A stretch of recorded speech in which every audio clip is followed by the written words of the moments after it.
Hello, and welcome to round 2 of the Parenting Roundabout podcast. I'm Catherine Haleko, and I'm here with Terri Morrow. Say hi, Terri. Hello. Usually on this podcast, we talk about parenting issues, but once a week, Terri and I like to get together to discuss TV, movies, books, and other entertainment topics, because it's nice to talk about something other than parenting for a change. Yes. So this week, we are going to talk about The West Wing. We will return to our challenge round with the movie Juno, which, speaking of parenting, includes parenting issues. It does indeed. On many levels. Yes, but before that, it's Dancing with the Stars. Yes, with the dun-dun-dun shocking elimination. That's right. Quite shocking. Heather and Max. Max comes back. They do this great Rumba, which was really fun to watch and was really excellent. And they got all 4 10s across the board. And then, sorry, Heather. See you later. I was honestly not that shocked. But I thought that she would go after, like, Nick and Bonner. Yeah. But, so that was when they announced that the guys were safe. Then that was shocking. Yeah, that was shocking. And that was, like, just mean that they announced that before they all had to dance again. Yes. And so all the guys, of course, the guys performed better because they're all like, woohoo, we're staying in, you know, we're all safe. So they go out and have fun and do this great dance. And then the girls are like, well, crap, you know, one of us is out. I mean, I still liked their girl group number. But I just felt bad that they had to do it with that hanging over their heads. Yeah, that's not fair. Although at some point I would think that maybe at least amongst 3 of the guys, there might have been oh God, I got to do this again next week. Yay. Right. Okay, good.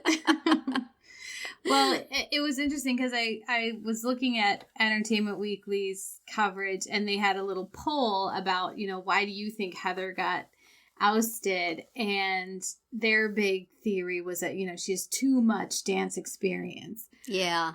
But, and then I think their other choices were, you know, not enough Max. And then there was some other reason, but there was not a reason of like, doesn't have enough of a fan base. Yeah. Which I think also is a part of it, don't you? I absolutely do. And I also think not a lot of personality. She seems like a very nice girl. Mm-hmm. But there's nothing compelling about her. Mm-hmm. So if you're having to decide between, you know, who to give your votes to. Right. She's fine, you know, but you can rationalize, well, she's a really, you know, and she's a professional dancer. She's a very good dancer. I've seen her dance on Glee. She didn't dance all that wonderfully. I didn't think, up until last night. Last night's was excellent. I think if she had been dancing like that since day one, which clearly she could have been, had she had the right choreography or whatever, she might have gotten more momentum.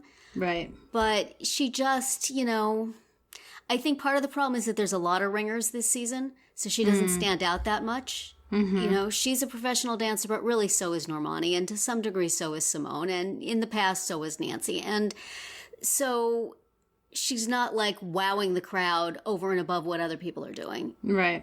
And she just really didn't pop, I don't think. So, you know, I think it was a combination of a lot of things. I was not all that surprised. And I think there was some active resentment to the fact that you can't even cover it by saying, well, yeah, she's a professional dancer, but really she's a singer, or really she's a athlete. She is just 100% a person who gets paid to dance. She was on So You Think You Can Dance. Right. So people kind of resent that. Mm-hmm. But I think that if she had come out and just been charming as all get out, or really super duper good and charismatic, she could have stayed longer, I think. So it was just a combination of things. Good for her for doing it. You know, if somebody gives you the opportunity, you're going to take it. Mm-hmm. She did it. She, you know, hope she had a good time.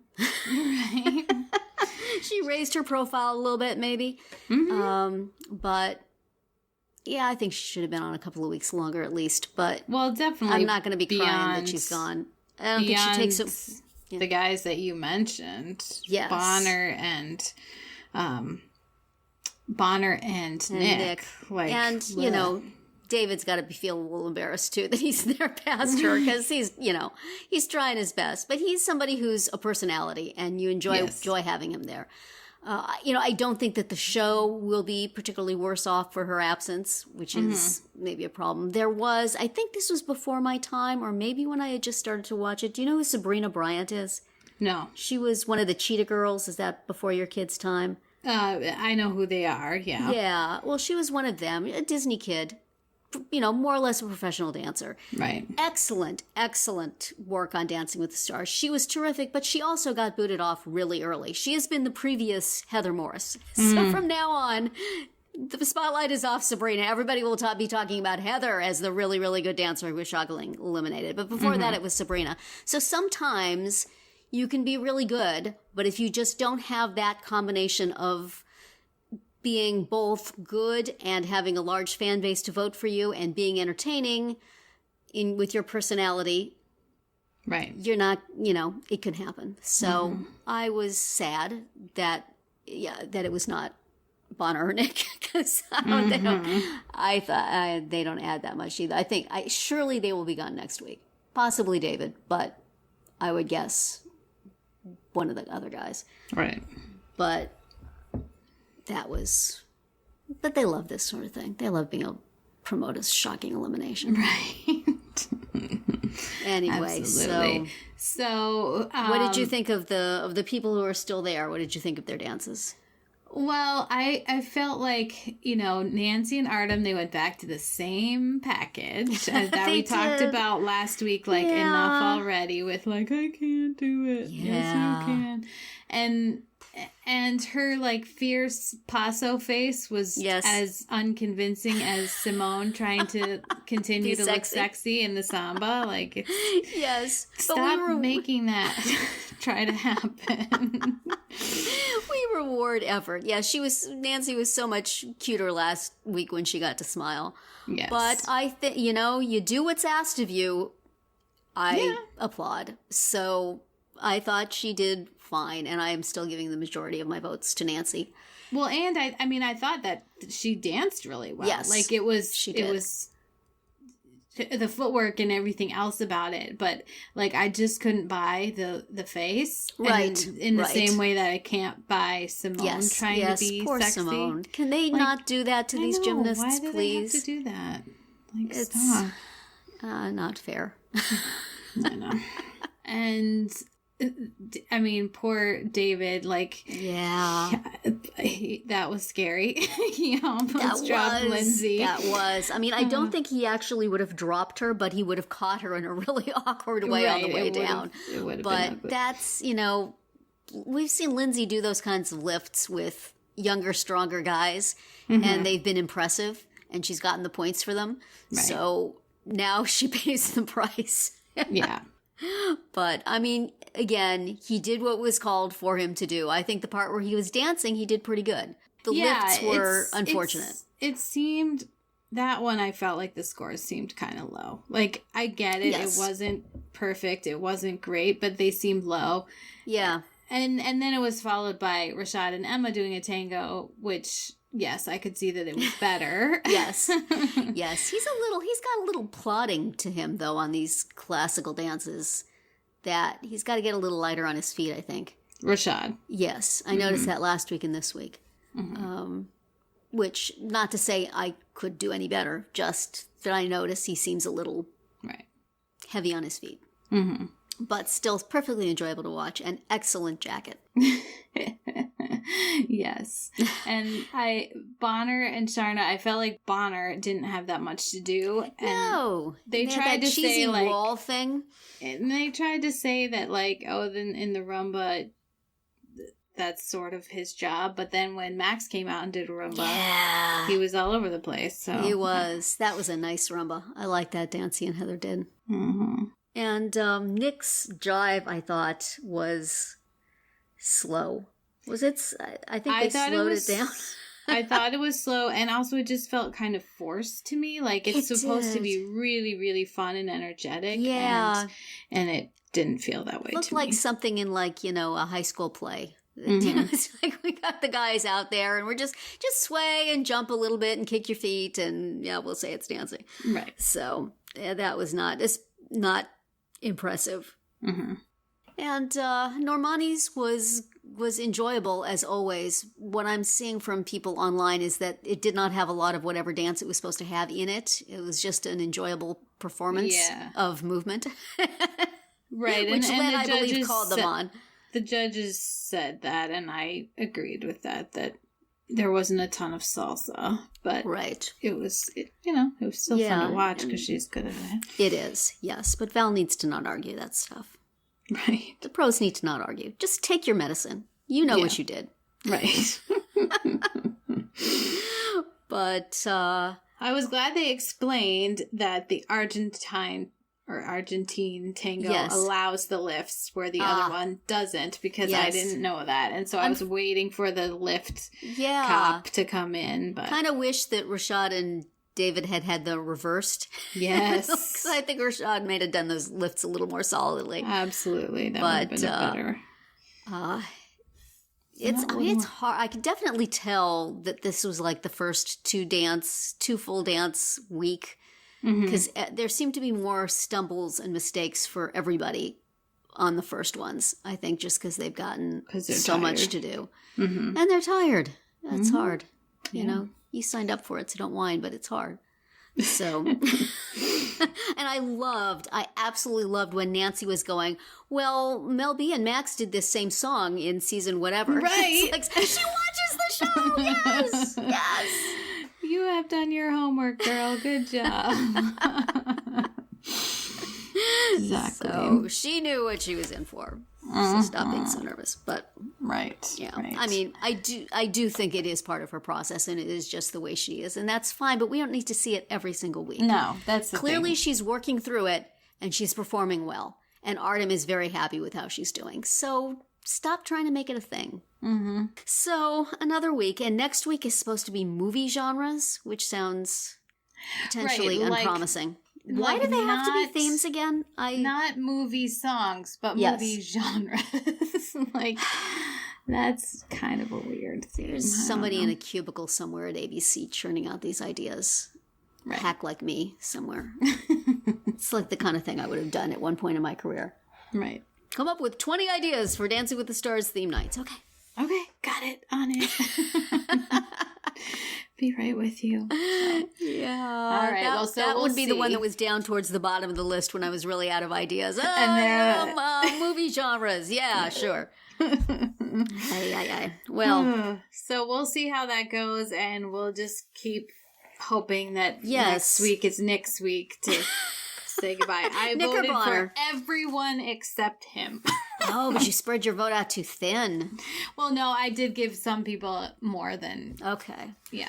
I am concentrating my voting for the moment on Nancy and David, just because old people. Solidarity. There you go. Good idea. All right, so let's move on to The West Wing. Yeah. Manchester Part 2. Yes. So season 3, this is the second real episode of season 3, and it's a continuation of obviously part 1. But it's a little bit, as you noted to me, it's much lighter hearted. Yes, they brought the funny. Thank you so much. That first episode was just so painful in so many ways and so tense. Right. And this one was right from that opening scene where they're in the barn and there's a snake and Bruno is threatening to do things with a pitchfork. Right from that point, it's like, okay, we're lightening up. We know last week was tough. Yeah, it was a lot of fun, I thought. Yes. And even it definitely still has its serious, situations happening. But yeah, it's a lot. Yeah. I mean, still some tense marriage scenes. Youch. Which, God, he's so good at, though. I mean, yes. They just are so incredibly real. But yet they don't make you cringe. No. So that's a really tough thing to pull off. I think. It is. And I mean, there were some really, really difficult exchanges there. But I mean, I think that you know that they love each other and that they're smart and resourceful people and that they will figure it out. But for the moment, wow, can they be cutting? So, and he just keeps, being such a jackass. So, and she, I mean, as I think we've discussed in our group chats before, so often with arguments like this, the woman eventually comes around and the guy just keeps not wanting to talk about it, wanting to avoid it. I feel like my husband just kind of waits it out until I get over being mad and then I apologize to him. So this felt like that same sort of dynamic that they never really had their discussion. No, they really But she didn't. just eventually let go of being mad. And, you know, as real as that is, you still just kind of want to slug him. Right. The Secret Service would probably have something to say about that, but still, come on, man, give her an inch. Right. Well, This is and everybody, all on you. you know, like, they're all waiting for their apology. Yeah, they all wanted their apology, and they finally got one, and okay, but then what did you think about the moment when then he's about to step out and he turns around to them and says, break's over? Because at that point I say, obscenity, you old man, and I quit my job. Break's over. Right. These people have had 4 weeks of hell because of you. We have been working our butts off this whole time. We're all are going to maybe not go on to a break. jail. We're maybe all going to go to jail because of you, because of something you led us into unknowingly. Right. And we've been putting out fires and making horrifying gaffes and just raking ourselves over the coals. Who's been taking a break? That would be, okay, that's it. Right. Here's I'm my done. here's my letter of resignation. I've had it in my pocket for a while. Right. Good luck to you, This has been sir. a really crummy couple of weeks. And you just sealed it right now. Oh my gosh, ruining your apology, man, right there. What? I thought he was going to say, what's next? Yeah. That's what he should have said, right? Is it just me, or did that seem to you to be Yeah. a WTF moment? Yes. Agree. It was. And I was also kind of amused by the fact that we have this scene where it's just senior staff there with the president, plus Donna and Charlie. Right. I know. John is always like, And it's like, casually in the background. you know, happen to be the 2 lower level people who are regulars on the show, which probably Right. had something to do with it. But, you know, Margaret didn't get her apology, nor did Ginger or Carol. Right. And they What do we- suffered. They suffered. They suffered. Yes. Oh, I don't know. That was just, and then the way when they all then went out, and then Donna and Charlie sort of hung at the door. So it's Like, I guess we're not supposed to go out there right now. we're not probably really Okay. supposed to be here, but we'll take that apology. Thank you. Right. Oh boy. my! So I enjoyed it a lot, and it's with the new people coming in. I thought it was fun to have Connie Britton on the West Wing Weekly podcast. Even though she could like barely remember, but I know. still. I liked how she confessed to like not Yes. remembering stuff, because other times when people are on, I'm like, yeah, I get that it was a big deal for you to be on the show. But Yes. it was like 15, 16 years ago. Like, are you sure you remember all this Plus, stuff? there's been nothing else this exciting in your career since. That maybe is Yeah. a sad statement. She's had a lot to do. So Yes. she's She's like, been yeah, there busy. was this one afternoon I did this part. Mm-hmm. But she had some nice stuff to talk about. And her character does seem somewhat superfluous. I mean, basically all they have her doing is saying what Doug meant was. Right. What he meant to say. And Sorkin women sometimes have that problem of just sort of being cute in a place where cute is not really appropriate. And sometimes they have enough to do, like CJ or, you know, there's many good women characters on the West Wing, but the ones who just kind of drop in, we've got one coming in this season, who is divisive, but, and certainly Mandy, for example. Yeah. Not so good. So, yeah, I wish she had more to do. And Evan Handler had something other than fighting with Toby to do. But right. Ron Silver, on the other hand, was just delightful all the way through. Yeah, he's a lot of fun to watch. So. Yeah, and he was very good and brings something new to it, I think. But all in all, a much more fun episode to watch than Manchester Part 1. As wonderful as that was. Right. I did not have to hit the mute button for any scene. There was not. I mean, Josh had his little career disaster in this one, but it was much more muted. Yes. And also, everybody told you not to do it, dude. I'm not going to feel sorry for you. Everybody told you. Yep. And he asked everybody. It was like, why did you ask all these people if you didn't, if you weren't going to listen, if you didn't value their opinion? So because you knew you were doing the wrong thing. Yes. So totally deserved the smackdown. Right. So that was Manchester Part 2, and next up is Ways and Means. Okay, an episode I remember really nothing about. So, no, I do think I do remember. No, it's not this one. It's the fourth one where the prediction in Isaac and Ishmael comes to fruition. Okay, but well. That's coming. So let's move to the challenge round. Yes. So you challenged me to watch the movie Juno because it had a West Wing connection. Yes, we were mulling over a couple of Allison Janney Plays a Mom movies and picked this one over How to Deal, which is probably a wise choice because this is an Oscar-nominated classic, and that one is a nice teen movie. So, although I still enjoy it.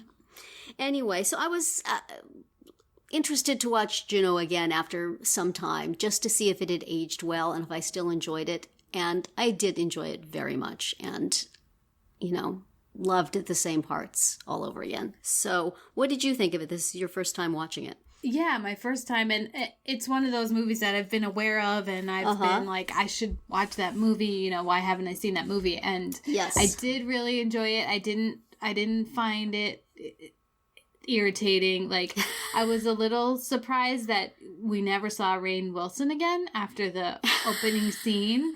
And a little relieved, maybe. Well, maybe a little, but it seemed like they had a relationship, like they knew each other, like she was in there all the time, in that store all the time or something. Yes, and he had all this ridiculous lingo that it seemed should pay off more than just that one scene. Right. So maybe he got cut or something. I would not be surprised. Right. But yeah, I liked it a lot. I loved J.K. Simmons and Allison Janney as the parents. I thought they were so great. Like, they're just the way it was written for them and the way they acted was just fantastic. Like, they were just such good parents, but they were so real. You saw Allison Janney getting frustrated, and but yet you saw her also being such a good parent to this girl, even though this was her stepdaughter. But they obviously had a really strong relationship.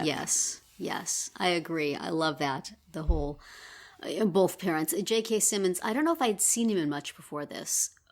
I knew he had been on Oz playing like a terrifying character. And he's on this. It is just so adorable and funny. And just his line readings even were just delightful. And there's the scenes between him and Ellen Page are just so sweet. And I love the scene where she tells them she's pregnant and the way they react and talk to each other about it. And then the scene at the end where she comes in and she says, I've been dealing with things way above my maturity level. And he gives her some advice. Yeah. And that's a great while one. He's tinkering with some mechanical object. Right. I love those so much. And I also, as an adoptive parent, I just want to give Jennifer Garner a hug every time I watch that movie and thank her so much for that performance. And I just love the way the movie brings her along, that she seems at the beginning just so uptight and yuppie and unappealing. And then you realize that she's just really the grown-up in that relationship and she will be a great mom, and he is sort of... And she's uptight because she's dealt with so much, and, she's been trying to have a child, and plus, like you said, she's dealing with this dummy who's, like just Yeah. icky. Like, every time Juno would go over there, I'd be like, oh, don't go over there. That guy's kind of a creep. Like, yeah. Yeah, and I mean, it sets that up at the beginning that he's kind of the cool guy and she's kind of uptight, and then it just it develops that couple and that relationship so well. And just, I really can feel for the, getting your hopes up and getting your hopes up and getting your hopes up and then being really afraid to get your hopes up, but they still go up and then you're just constantly tiptoeing around. So I just think she gave such a gracious performance in that part. I really, really love that. And Ellen Page is fantastic all the way through, and just face acting, excellent face acting without even having to talk. That scene where she tells Bleecker she's pregnant, and you can just tell that what he's saying is not what she's wanting him to be saying, but she's not going to say it, and just all the way through. And I enjoy his just complete lack of clue pretty much all the way through. And yet he turns out to be the right one at the, he's just, nothing's his idea basically, but he goes along. Right. Anyway, and he's very cute. That was a very good performance for him too. Very cute. So I really enjoyed the movie. And yes, me too. Was happy to have a chance to watch it again. Did you watch it by yourself or did you watch it with kids? I watched it by myself. So, but I believe my daughter must have watched it recently because she's the one who pointed out. She must have said something about it because that's how I knew that we actually had a copy of it, which I did not realize I owned this movie. I'm like, look at that. We own it. So we have it in a box set with, not a box set, but it's just a companion with Little Miss Sunshine. Which is another really... Have you seen that? Yes. Okay. Yes. That's quirky comedies of the aughts? Yes. I guess that's their connection. That's what got them bundled together. Right. So... But, I like this one better, but still, sweet I can see the dad figures, or grandpa figure. Yes, that's true. You gotta love the grandpa in Little Miss Sunshine. Anyway. Yeah, I like the music. Very distinctive music throughout too. Yes, definitely. My daughter does not like the movie, but she mentioned that she enjoyed the music as she was passing through the room a couple of times. So I enjoyed it, and thank you for the challenge that finally got me to watch it after many years. That's what we're here for. So now it's my turn to challenge, and we're going to switch gears in a significant way, although part of the reason why I like this show is the music as well. Okay. So Disney XD, starting in 2007, had this awesome cartoon called Phineas and Ferb. Okay, and heard of when it very first came out, we used to watch it as a family, and all four of us just really enjoyed it. So, my son was only maybe 2 or 3 years old. My daughter would have been 6 or 7, and then my husband and I were adults, and we all had fun with it. So it's that kind of show. You'll see that it's just a 10-minute little episode, two 10-minute cartoons packaged together, and it's extremely formulaic.